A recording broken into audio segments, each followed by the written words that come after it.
Түркістанның күні мен түні тыныш, тәуба дейміз мұндайда. Тарихқа толы қаланың қазір әскери азаматтар көз ілмей қоруда. Осыны жіте түсінген өңір имамдары мен еріктілер құрбандық шалып, қоғам күзетшілеріне қызмет көрсетті. 5 блок бекеттегі болған игі шара жөнінде келесі сюжетте. Ішкі даудан сақтап, азаматтарымызға осы отан қорғап жүрген жігіттерімізге Алла өзі күш қуат берсін, елге тиіштік бар уақытта жақсылық болсын. Төтенше жағдайлар жарияланғалы елде түрлі жағдайлар тіркелді, ал соның ішінде түркістандық имамдар ел тыныштығын сұрап құрбандық шалды. 100 килограмм күріш басып тыныштық сақшыларына таратты. Еріктілер атсалысқан шара соңы ас берумен жалғасты. Ғибрат іске мұрындық болған азаматтар Нұр мешітінде бас қосты. 600 адамға ас әзірлеп жатырмыз, ыстық ас. 100 кило жаңа күріш демделіп жатыр.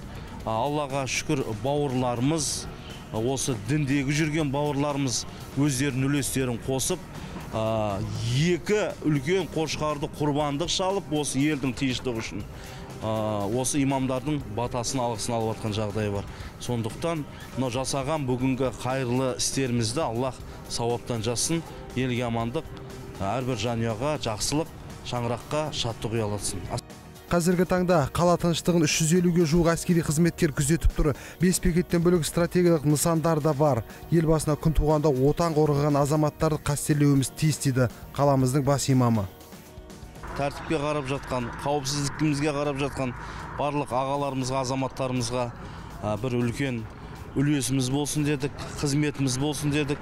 Жалпы біз Түркістан қаласы имамдары отанға құрмет, азаматтық міндет деген ұранменен осы бүгінгі бір күндік түскілік ыстық ас ауқаттарын мәзірін дайындап жеткізіп жатырмыз.